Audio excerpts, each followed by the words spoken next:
Morning, folks. Welcome to the Joey Show. I'm Joey Avery. Boy, do we have a special episode for you today. The first episode of 2025. How are you? How was your new year?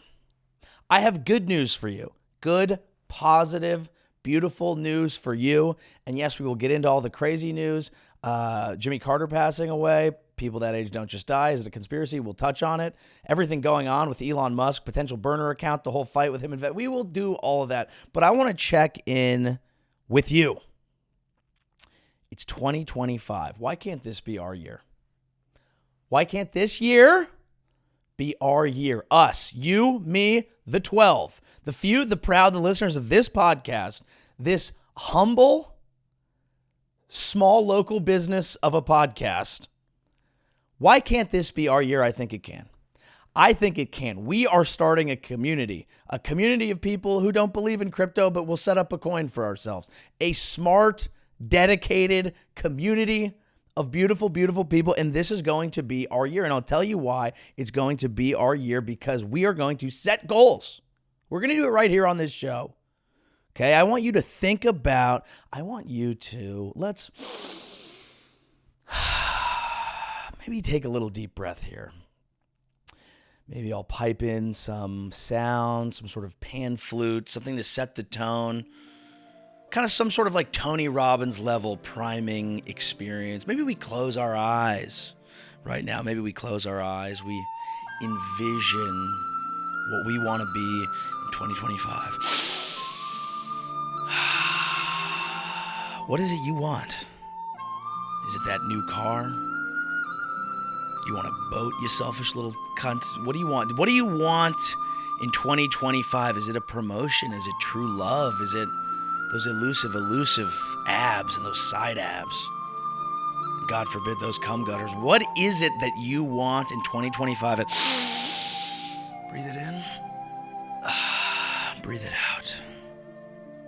You will have it.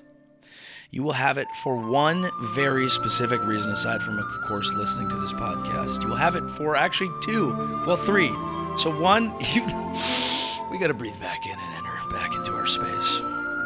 One, you will have it because you listen to this podcast. Two, you will have it because you believe in yourself. And three, and I think this is most important, you will have it because of how disgusted you feel in yourself after the final month of 2024. Breathe in. Breathe out. Look at that. It's a little exercise for you, because I believe in the power of negative reinforcement. Is that a thing? That makes sense to me. Okay. I believe, look, everyone sets goals every year. It's the end of December. You've just been through the holidays and everyone's like, this is enough. I'm not going to be like this anymore. And people will make jokes about it. People will be like, why didn't you just start early? Who cares? The motivational podcaster will be like, I don't wait for January to get things done, because January is only 1 out of 12 months. I just made a connection. The 12 months. This is our year. 1 out of every 12 months. I started my goal last February, so I'm 11 months ahead. Fuckface. No, here's why we set goals in January, because we're turning the page. It's not stupid. It's good. It's an opportunity. Set new goals. And also, I don't know how you're feeling after December, but I feel like a fat little fuckface. And that's fine. That's okay. Do you feel seen? Did you go a little overboard? That's okay. Me too. I feel like a goddamn tortellini in this beautiful undersized turtleneck that I'm wearing. I feel like a tortellini in a turtleneck. There's nothing wrong with that. Daddy went a little hard in December. A very unique holiday season on the home front. Went out with friends a lot. Blew off some steam. That's okay. It happens. It's fine. We were celebrating. And not only were we celebrating, this celebration has a purpose. There's a reason we overindulge in December.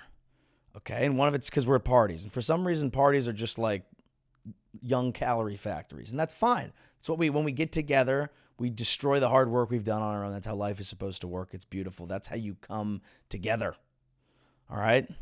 I'm sure some families go to like Peloton or whatever. But when I see that, I know this is like a crabs in a bucket mentality. I should go, I'm happy for you. When I see that, my whole family did a marathon on Christmas. I go, hey, fuck you. You think you're better than me? I will.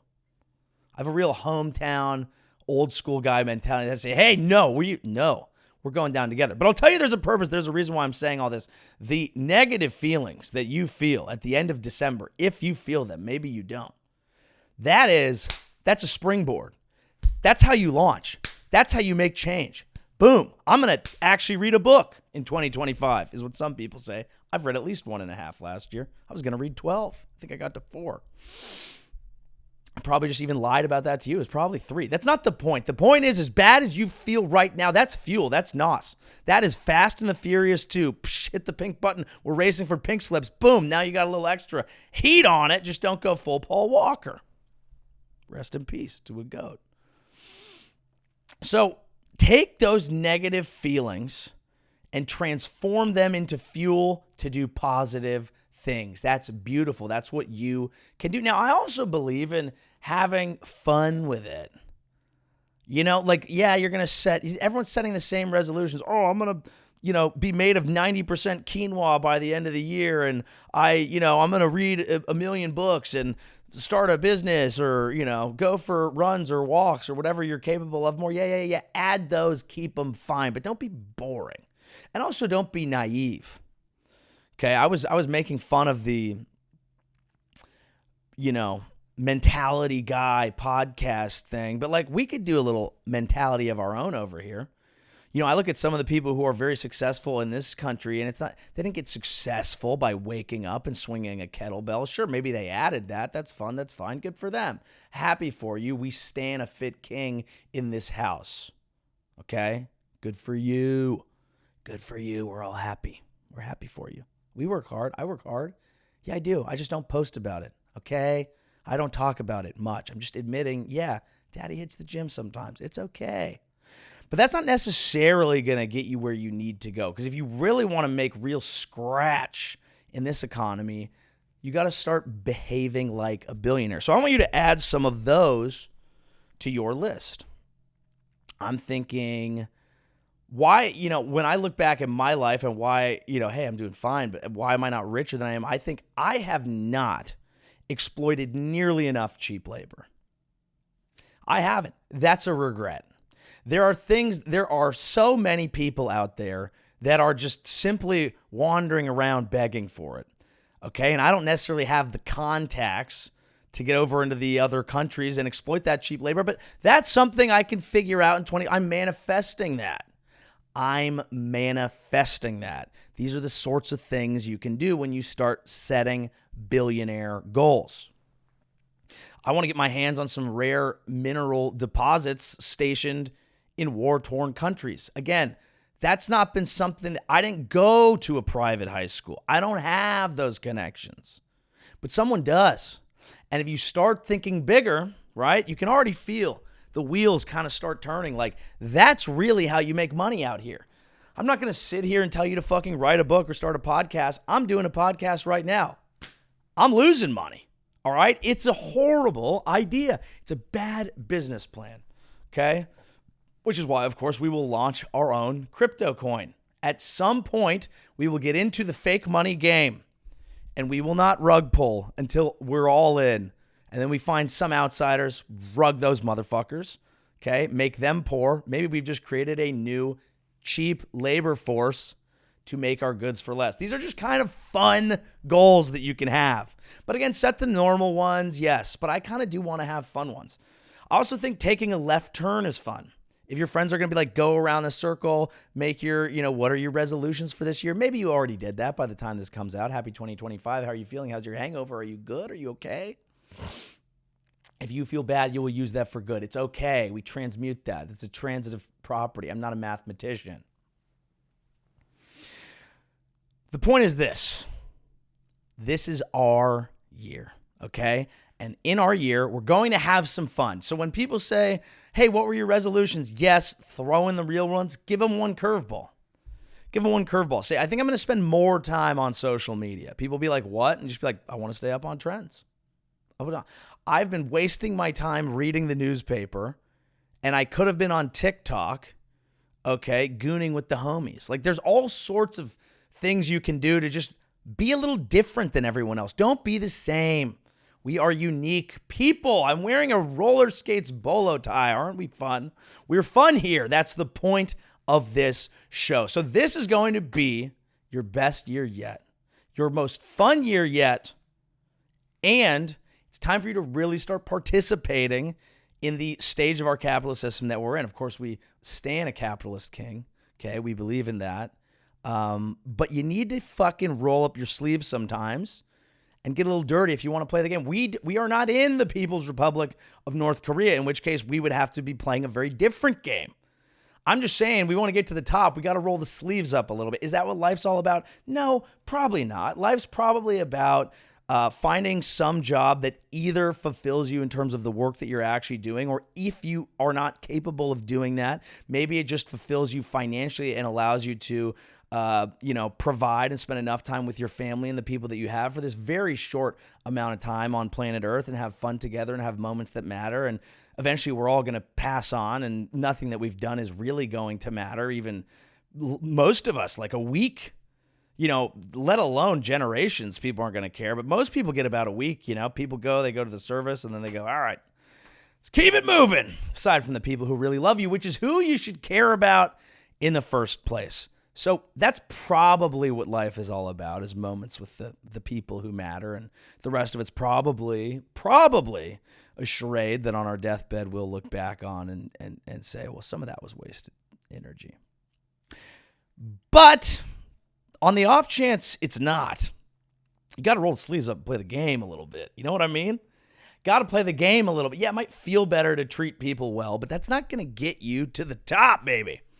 So I've given you some good goals. And again, this is assuming that you're listening here. If you're listening in a more communist country, I don't have as good of goals for you, but I could throw a few out there. Get close to your fearless dear leader. Maybe find someone who's actually loyal, frame them for some sort of crime against the government, get them assassinated, move up to your post, and maybe there you get to oversee several local textile factories. And if you are that person who I've just given that advice to, and you owe me one, I'm in the market for some labor. All right, so those are just some goals for 2025. I hope that fires you up. I hope that makes you feel good. Rest in peace to Jimmy Carter, a goat, no cap. One of the boys, a president who passed away, leaving the oldest living president to be Joe Biden, who is actually currently president, and Donald Trump, who is next to be president, and Bill Clinton, who is somehow not older than them, but chlamydia might make you age quickly. Bad news for some of you folks out there slinging it raw. I don't know what to tell you. These are just truths. Now, speaking of truths, when I look at the Jimmy Carter death, I don't mean to use quotes here, but people that age don't just die. Okay, we're talking about a president of the United States born in 1924. Folks, ask yourself, what did he know? What did he know about the deep state?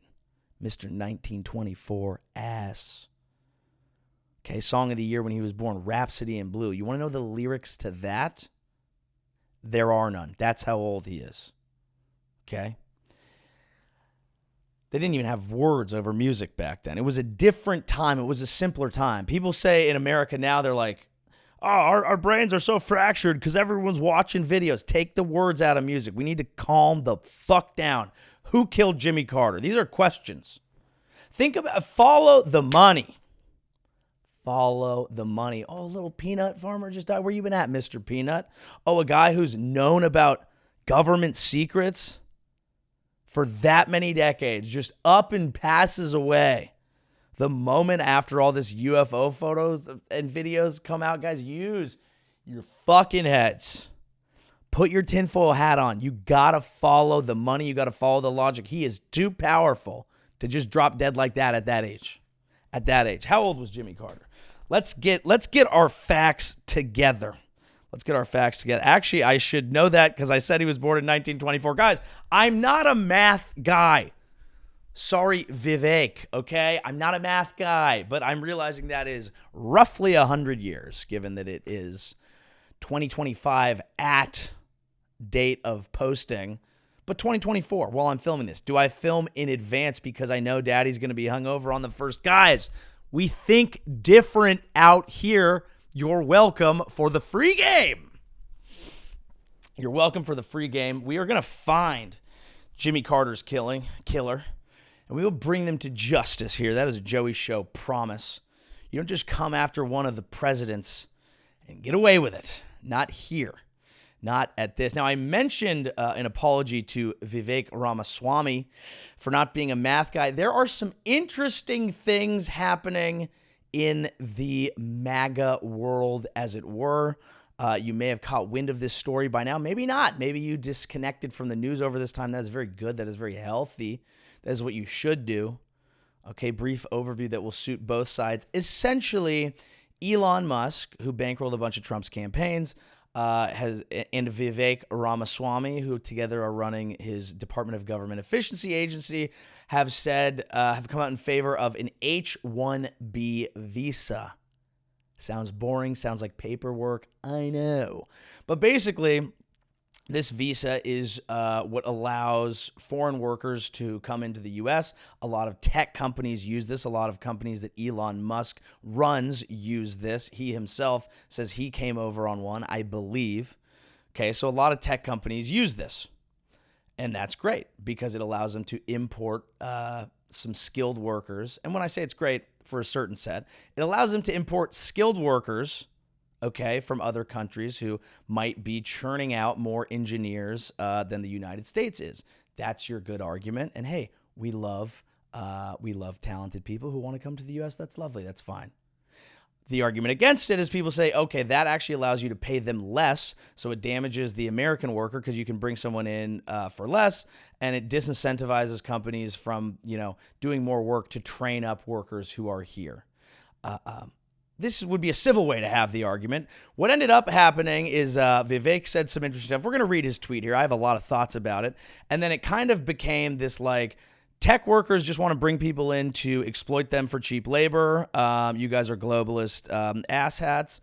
And then a lot of people being like, fuck Indian people a little bit is kind of, we don't believe that here unless fuck by you make love. If you are in love and you want, amazing.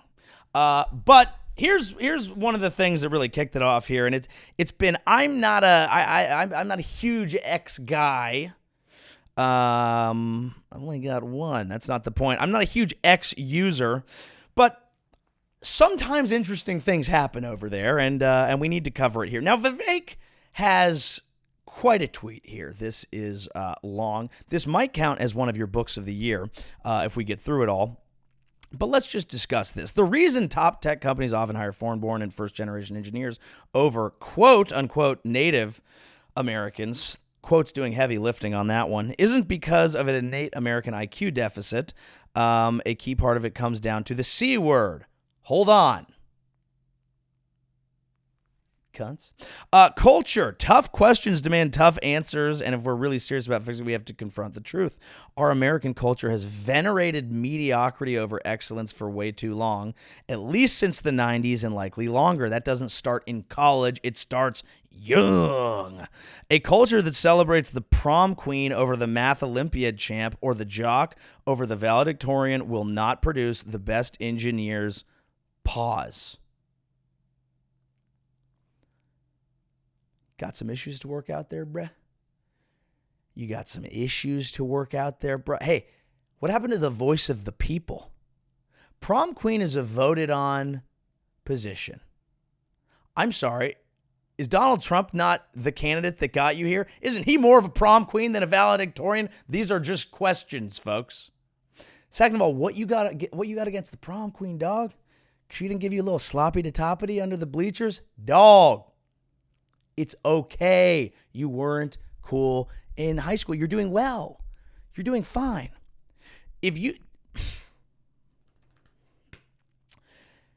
People are born with different skill sets. Isn't that the argument of the American economy? People are born with different skill sets. You could put me through 1 million engineering classes. I'm still going to be sick, though. I'm still going to be cool. And also, I will be bottom of the class because my brain doesn't work that way. All right? A culture that venerates Corey from Boy Meets World or Zack and Slater over Screech in Saved by the Bell or Stefan over Steve Urkel in Family Matters will not produce the best engineers. Okay.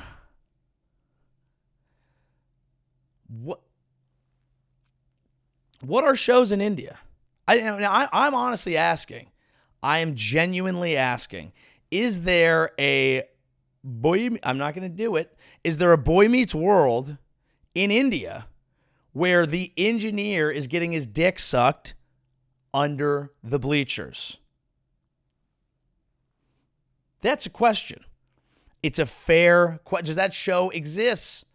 Is that what Bollywood is all about? Is that the keyboard dude is the one raking it in? Because I see a lot of singing and dancing. I see a lot of leading men and leading ladies. I see a lot of cool people in Indian culture just being cool.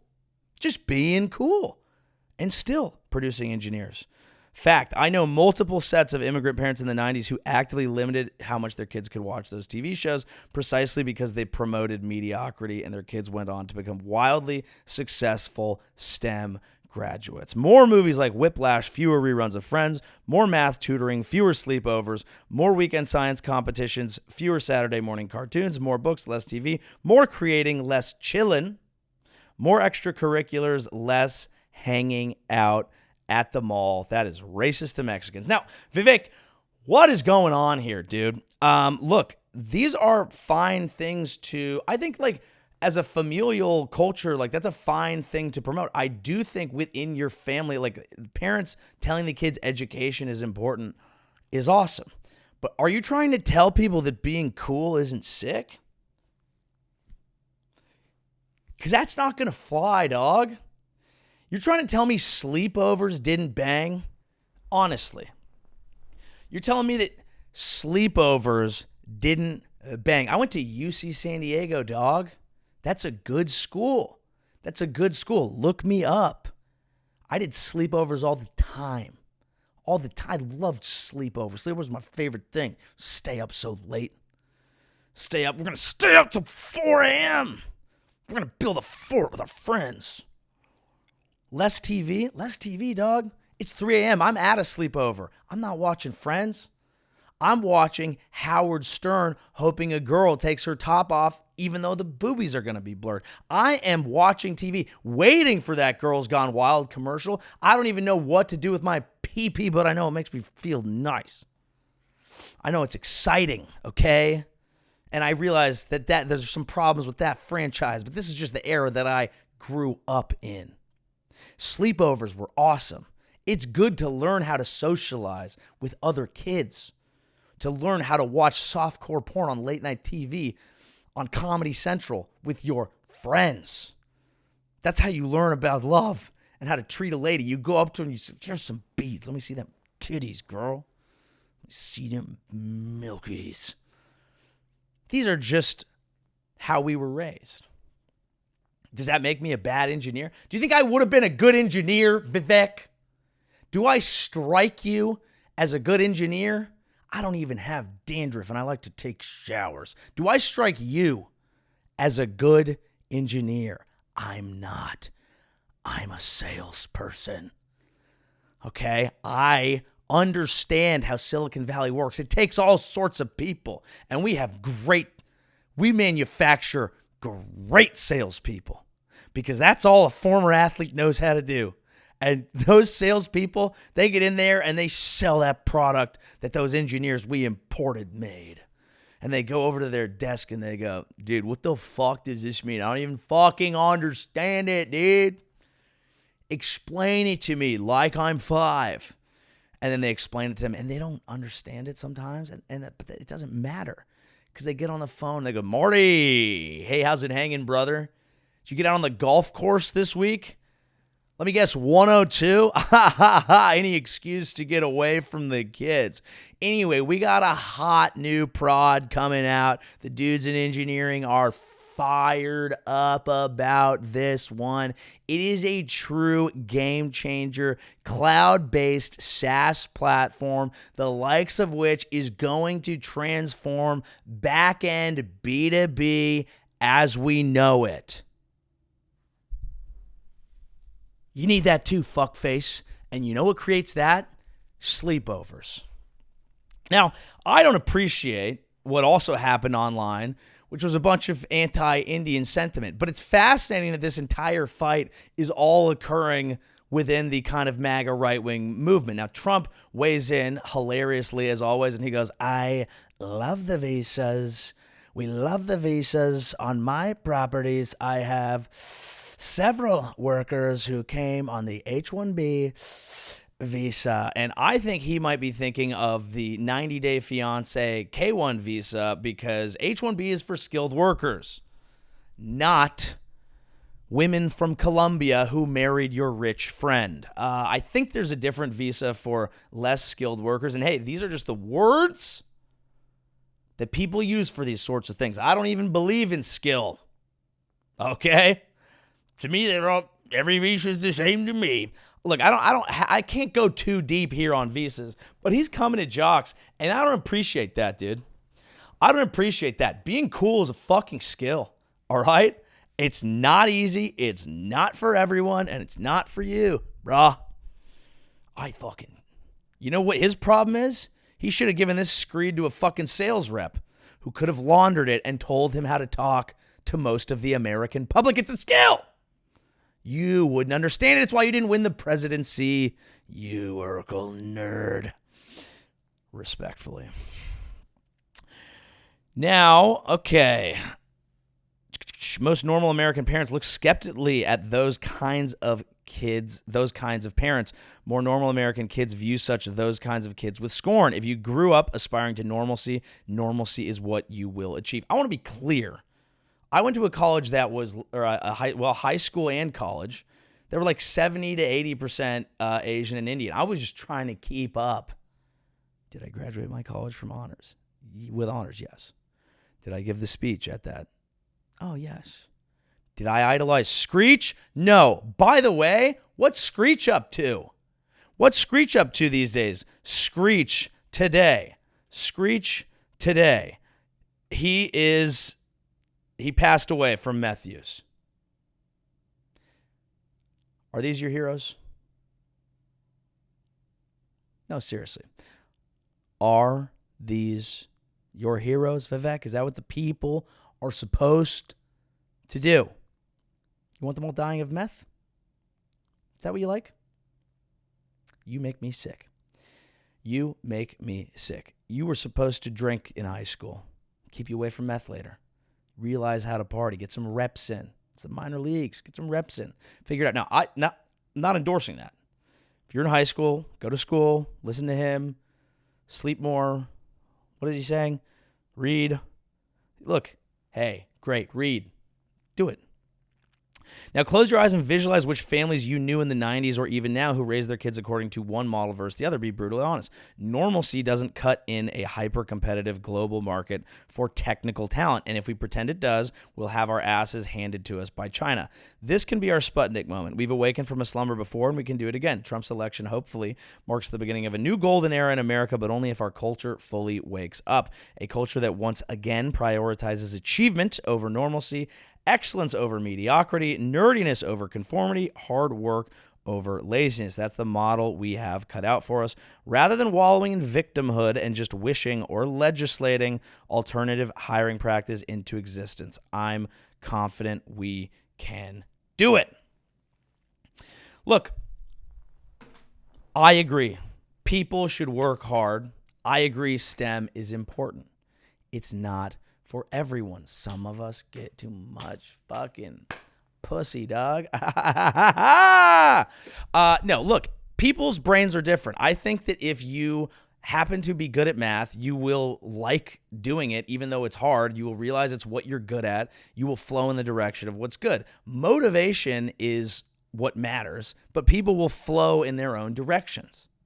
This is obvious. Now, as far as the visa thing goes, one thing that got really interesting is Elon Musk tweeted in a way that I would say is mildly abnormal for a prominent surrogate of a president-elect. He said, and again, I'm going to quote directly, just to prove to Vivek that I can read, "The reason I'm in America, along with so many critical people who built SpaceX, Tesla, and hundreds of other companies that made America strong, is because of H1B.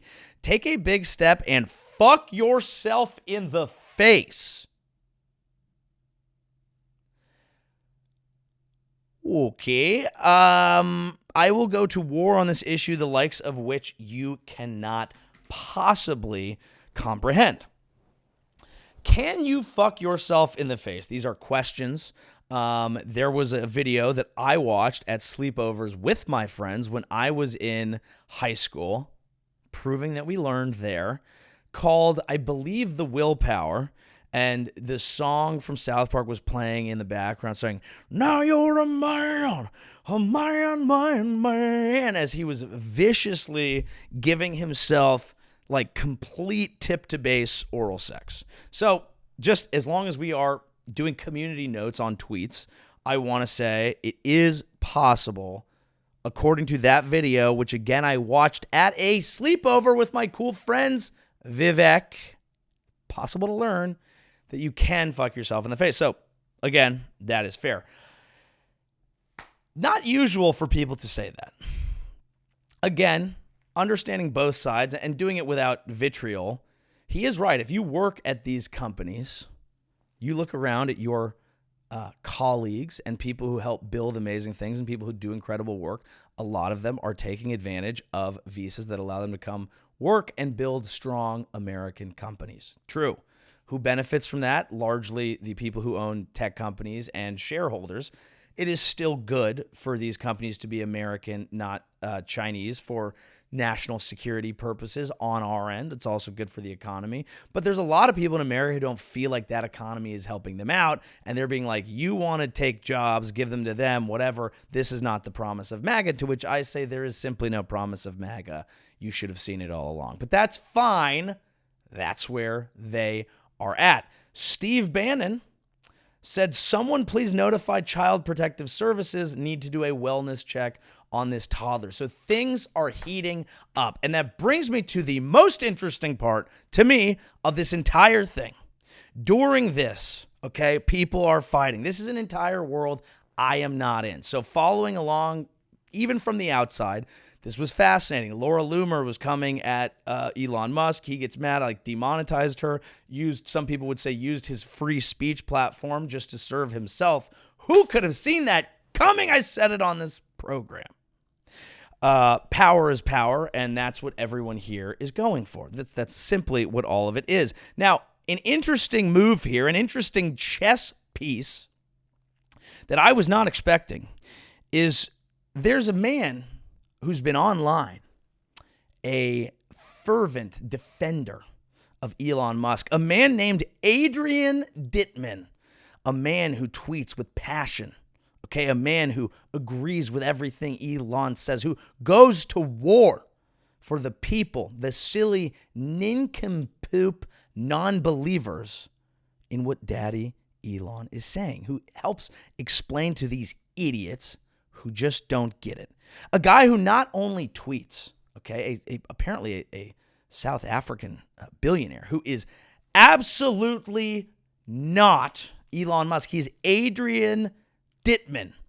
And one day he will reveal himself. And on that day, the naysayers will become silent. But first, he is now joining Twitter Spaces and talking and fighting with the people saying mean things about Elon and defending him and telling them what idiots they are as Adrian Dittman himself. Let's take a listen to this man and see who he sounds like to you. You're just proving it more than anyone. By the way, we know that there's several federal grand juries going on against Elon as we speak on the self-driving car fraud that he did, which killed people on our freeways. So yeah, we can have a conversation about Elon.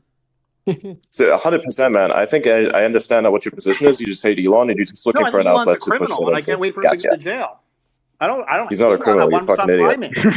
I want him to stop. You sound like the Discord. You sound like the discount rip-off Wish.com version of Keith Olbermann, who wants to fucking arrest everyone just because they don't agree with him politically. No, I don't think so. I've actually. You're like more pathetic than he is because he actually has a job. I've seen the files on Elon, as have a lot of people who are in here who've done intelligence work.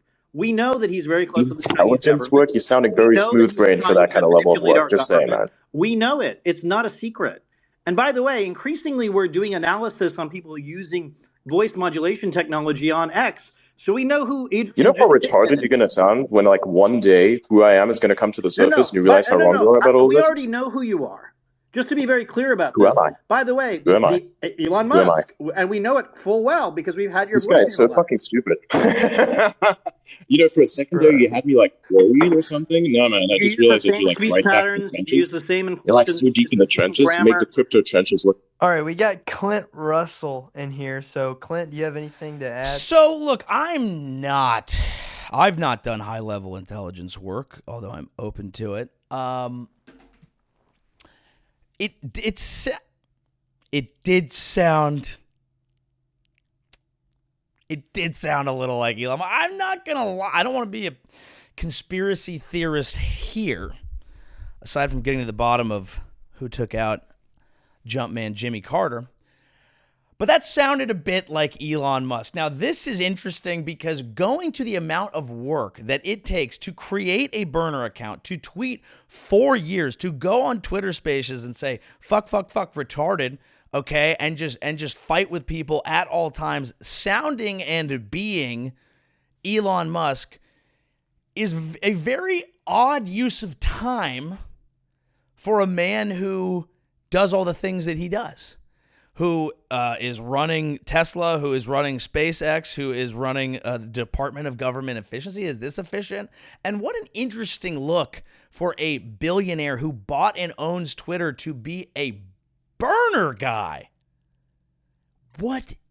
How is that even an effective strategy? To me, I think what that displays is a level of online psychosis, like a Twitter onset brain disease, where you think, okay, people are so into tweets and comments and this conversation that what's really going to change people's minds is I will do whatever I'm going to do, and then all these idiots who just clearly don't get it comment, chatter, and then what people are really looking for is one comment and one defender to go, oh, actually, that's obviously right. How is it a good use of your time to be fucking around on Twitter at all hours of the day? The amount of hours he's putting in, I don't know how he does anything else. It is crazy. It is fascinating. I might need to start a burner of my own. Just run up engagement. Just commenting on my shit. Man, why are you so hot and shit and being sexy as fuck all the time? Why are you so hot and shit and being sexy as fuck all the time? And then people be like, damn, this guy's all being hot and shit and sexy as fuck all the time. Maybe I'll do that. Maybe I'll go on Twitter Spaces and just go to battle and just be talking exactly like this and be like, you guys don't like that guy's comedies because you guys are like fucking idiots and shit. You guys are like fucking idiots and shit. That's the thing that like actually makes me sane, because I feel like my brain breaks on social media, as all of ours does to some extent, where it's like I wish I wasn't this way, although I guess it's human nature, but I'm so numbers driven that like if I post something and it like doesn't do the engagement that I want, I'm like, I'm falling behind. And that was happening to Elon. That's one of the reasons that he bought Twitter. He thought he was getting throttled. There are many other reasons. He claims it's free speech, and I have my doubts about that. I think he wants to control a platform, and that's clear by his actions in the past week. However, he clearly is like, when his shit's not engaging, he's like, I gotta fight. I gotta do this. Okay. And that's why it's like nice to go back. At least I'm like, okay, well, you know what? Maybe I can write a better joke. But he's like, I've already, done rockets and cars and shit. I don't know what else. Like, just fascinating. Glad I'm not in that world. Doesn't feel mentally healthy to me. I was shocked. Speaking of being numbers driven, I was doing a little, and hey, I was doing a little Peloton the other day. I'm not going to lie. I was doing a little Peloton the other day, but I was just like, it is crazy how much having numbers there can make me work harder and will affect my, like, if I do a 30-minute bike ride, I'm just like chilling, I'll push a little bit, like see how I feel. And then you go Peloton and they're like, we need you to up the resistance. Here's your personal score. I will, like, to the point of like how a cat or dog makes themselves sick because they just can't stop eating. That's me if I'm like, I could PR this time. And then I'll like come home and I'll be like, I feel bad now because I was out of shape because I had a big December. We've discussed it. And then I go sit on a bike for 30 small minutes, but I go, I'm going to set a PR, and I just want to die 15 minutes in, and I just keep going. I guess it's good for you. It's good for you. Just interesting, and I'll wrap up this Visa take here. I just think tech companies are always there's always a reason for what they're doing. And their argument is correct that it is easy to get skilled engineering labor through these visas. And I think we want talented immigrants in this country. That is my belief. But at the same time, they wouldn't be, and the Elons of the world wouldn't be advocating for it so hard if it wasn't only that they felt the talent was better, but that it was also cheaper. And both of those things need to come together to run an efficient company in the globalist world that we live in. And they know what they're doing on all these things. I think even tech benefits. Now, I have mentioned this before. I worked in Silicon Valley during like the kind of the fun, like boomier phase of it. And there's always like really good benefits. Like you get such good benefits. A lot of them are like, they would be like, if you stay till 7, we'll order you free dinner. And it's kind of a smart play because you're like, okay, well, free dinner every night, that adds up. That's huge for me in my life. And for them, they're running the numbers. 2 extra hours of actual labor is worth your $30 thing. You're not a $30 an hour employee. It's an easy benefit to provide. All these things, hey, they make sense. They're not bad. And if you're a G like me, you go hit Crunch Fitness, okay, where I was at the time, get a pump in, come back, free dinner, hit an open mic. Genius, built different. Didn't need to follow Screech for that. For that piece of wisdom, did I? That was more of a Slater. But I was thinking about it in terms of like, here's one that everyone who's come to a show knows I've taken advantage of, IVF, in vitro fertilization. This is a perk that some tech companies are giving out, and it's a great perk. It's a phenomenal perk. A lot of people want to have babies later, putting some of them children on ice, save some for later. Okay, it helps out for people who can't have kids. These are great. These are great things. And it's very, very expensive. It's to a level where most of the people in my life who I know who are doing it, a lot of them are doing it just because it's a tech company benefit. They would do it for no other reason. Why would a tech company pay whatever it is? It could be, I don't really know. It could be 40, 50 grand to do. And then yearly annual costs as well, $1,000. Why would they do that? I guarantee you they've run the numbers. And allowing women to stay in the workforce without kids longer and before having kids when some of your priorities can justly change is smart for them. That's a payoff. They get more years out of their workers. These are just thoughts and things that I don't know if that's hey, it's possible they're just feeling really nice. But I think there's a reason they're doing it. And look, I'm not saying having a reason is a bad thing. A win-win is still a win. We take a win wherever we can get it. There was another interesting scam coming out of the tech world that blew up on YouTube last week, involving another kind of technical product that a lot of people felt was maybe just a little too good to be true. And this was Honey. Now, Honey, a lot of you may have it installed on your browser, and you're like, why wouldn't I use this? Why wouldn't I use it? The basic pitch of Honey is like, hey, you're busy, you're shopping, you want a deal. You go out and get a deal. We will scour the internet for all the best codes, give you the best code, put it in your cart. You will save money. You had to do no work. Bada bing, bada boom. Why should you be the idiot who's out here paying more money than anyone else? Seems like a great idea. They get all the big influencers. They get Mr. Beast. They get Charlie, the little penguin fella who's always talking in his room. You might not be on YouTube enough to know this. Judging by the numbers on YouTube, you are not. But that is fine, okay? Here's the thing. a guy did I should give him credit, actually, because he did the investigative reporting and did a fantastic job. And if you're interested in this story, you should watch the entire video.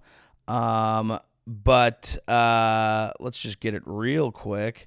Megalag did the research here exposing the honey influencer scam. Look, it was just one of these things that seemed good, but boy, if it didn't look a little too good to be true, maybe it is, because here's what was happening. Honey would go through, scour the internet. If it put a code in your account, it would change the last click attribution. This is, if you've never been in the advertising space, you would know, but basically the way that people get paid for affiliate links, for advertising, for giving you these codes, is it allows the brand to say, oh, you bought from this influencer, we will give them their money on a kickback. They use a cookie to do this. Honey would give you the code, replace the cookie that proved who else it was, and take it for themselves.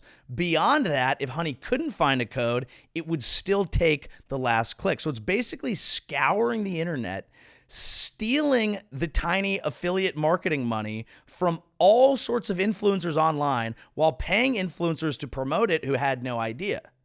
On top of that, Honey built a back end where they allowed brands to actually throttle what codes were being used. So the consumer is also getting fucked, and you're also potentially not getting the best deal because they have people in their partnership program that they want to give extra benefits to. Essentially, it's a huge win-win for everybody, a new piece of beautiful technology that is fit for the modern age of discount seeking, and I believe owned by PayPal. And instead, it's an actual giant fucking scam. Isn't that delicious? Delicious, delicious honey. I just found that so fascinating because it's one of those things that I always kind of breaks my brain, because when I see it, I go, what a great idea. A win-win that's great for everybody. And then they always fuck you somehow, which is why I've been very adamant on this program. You need to think like a billionaire. We need to scam more. Not in this country, but within this fine community of ethical people who just want to illegally get ahead. Obviously, folks, I'm joking there, but fascinating and just illustrated to me a nice little way to think about some of these great win-win deals that are going on that are so great for everybody. It's not always the case. Tiny little touch on the football world here, because this was burning up the internet. Travis Hunter and his girlfriend.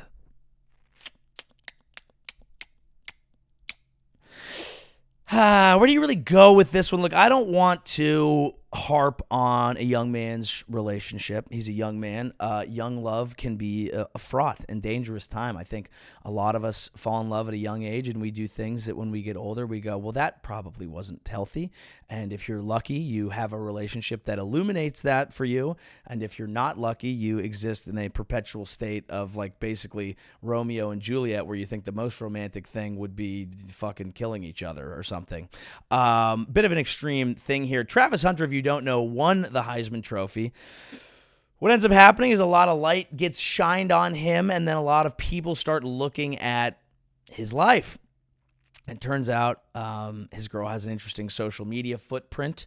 There's a video that surfaced of her getting mad at him for signing autographs and taking pictures with fans, because she was like, well, what am I supposed to do?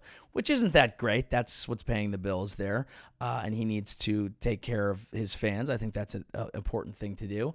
On top of that, there's videos of her talking about how he didn't like to party. So she would go to parties and he would sit in the parking lot for 3 hours waiting for her, and then because he didn't drink, because look at that body, he's not fucking drinking, and she'd come back out, and then he would drive her home, presumably, again, not to make assumptions here, but because he's wanted to make sure that she was coming home with him. This is just a few of many stories, but I do want to note, it is possible that while she went into those parties hanging out with the fucking Slaters of the world, he was doing STEM education in the car. That's a thing. That it's possible.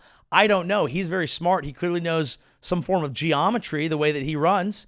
He might have been doing STEM education in the car.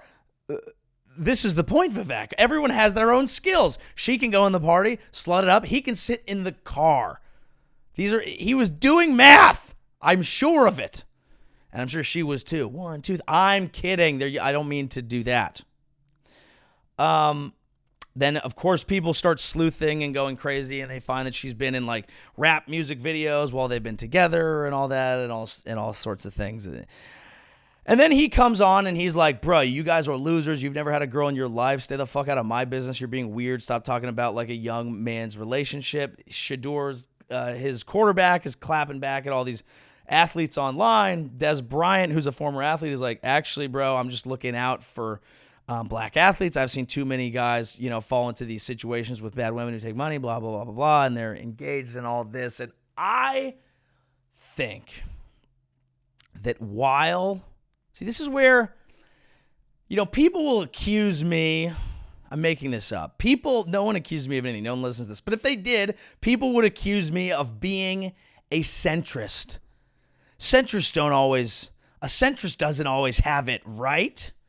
Yeah, maybe not, but sometimes it's illuminating. Isn't it possible to be in a situation where he is obviously in a red flag-laden situation, the type of relationship we have all seen or experienced firsthand a million times with someone who clearly sucks, with someone there is no way the boys like, with someone who just could not be more obviously unappreciative of the unique position that you are in your life, that still maintains main character energy, and maybe you like that. Can it be possible that he is clearly fucking up? But also, yeah, he's going to clap back. You got to, bro. You can't just let dudes talk about your girl like that, even when they're right. You got to take a little bit. You maybe think about it. Maybe internalize some of that doubt. Maybe if you have that moment where you realize, damn, everyone is completely right about this. But if you don't, you got to swing, because you can't get cucked twice. So sometimes, now here's the advice that I think I'm giving right now. If you are in a bad relationship that everyone is telling you is bad, you should run. There are plenty of good people out there who will treat you right, even if you have to go through hell to get there. But if you're going to be in that bad relationship, no matter what, might as well swing wildly and both be red flags. Drag each other, turn into just a unit of like us against them. It's us against them. Sometimes they right. Which is the unfortunate truth. I hate to say that. I don't want to be that guy. But hey, if you're going to do it, get a tattoo or something. Like fight it out, baby. Fight it out. Or, see the truth. See the light. Be yourself going into 2025. Be your best self going into 20. Take all the toxicity from your life. Could be your job. Could be your girl or boy or all 7. Take that. Take whatever is dragging you down. Maybe you did a bad job at the gym. Maybe you did a bad job on taking care of yourself. All that negative feel, because I feel this around. It could be just the circles that I'm in. But I feel out there some kind of like lingering insecurity, lack of confidence, just floating around a little bit. People don't know what's going on right now. Who killed Jimmy Carter? People have questions. I'm telling you, take that big negative ball, or sometimes just physical, the one that's in your stomach. Take all that negative energy and use it to launch like a New Jersey drone into 2025, because when people see you flying slowly at your own pace, they're not even going to know what they see. And they're going to be like, how are you powering that drone? There's no heat signature on it. And you're going to say, I'm flying off my toxicity. And that's how we burn it off. We use it to launch, okay? We take all of it, we pull it back, boom, into the new year, to infinity and beyond. Members of this show know the truth. This is our year. It's our year. Why can't it be our year? Let's fucking get what we want. Are we going to blow up? And when I sit down next year, okay, at the first podcast of 2026, it will either be to welcome in all the new people that we have gathered on our individual toxicity-fueled journey into the stratosphere of joy in 2025, or it will be to end the podcast because we didn't get our listens up and my premises were completely wrong. But you know what's interesting about me? My premises ain't ever wrong, motherfuckers. I hope you had a lovely 2024. Let's say goodbye to it. Let's embrace the year of us, 2025. Let's see, what year is it? I know the Chinese do a lunar, but what is the next Chinese year? What is the next Chinese year? What animal do we get to embody? Yes, Chinese New Year animal 2025. I know they're doing the lunar thing. I get it. Ew. Oh, God damn it. It's the year of the wood snake. I don't like snakes at all. Fuck, I hate snakes. What is a wood snake? What is a wood snake? Maybe it's a cool snake. It's possible. Ugh! Jesus Christ. It's vile. Well, what better animal to embody the point that I've been making all episode? Take all that negativity, take all that toxicity, take all that which is deemed to be disgusting, vile, and gross, and has been banished to the ground by God, legless, to be the disgusting creature that it is. That little toxicity, that little wood snake. You initially look at it and you say, ugh, but we go, yeah, be afraid, fucker, because this is our goddamn year. Please come out and see me on the road. 2025 tour dates. We have a lot of them. Also, merch still live. We got it. We got the hat back there. It's lovely merch. The people like it. Some say they don't make hats like that anymore. They don't make shirts like it. We love the merch. January 9th, Philadelphia. January 17th and 18th, Austin, Texas. January 22nd, 23rd. Georgia, Atlanta, Georgia, Alpharetta to be specific, Jan 24, 25. Nashville, we coming through. Do we watch the AFC, NFC championship games out there that Sunday? Maybe we do. Jan 31 to Feb 1, Minneapolis, Minnesota. Feb 22 to Feb 20 to 22 is Calgary. Feb 26, Irvine. March 7 and 8, Eugene, Oregon. And ooh, fresh, hot out the oven, Dallas Comedy Club, May 23rd, 24th, and 25th. Mamma Mia! Pizzeria.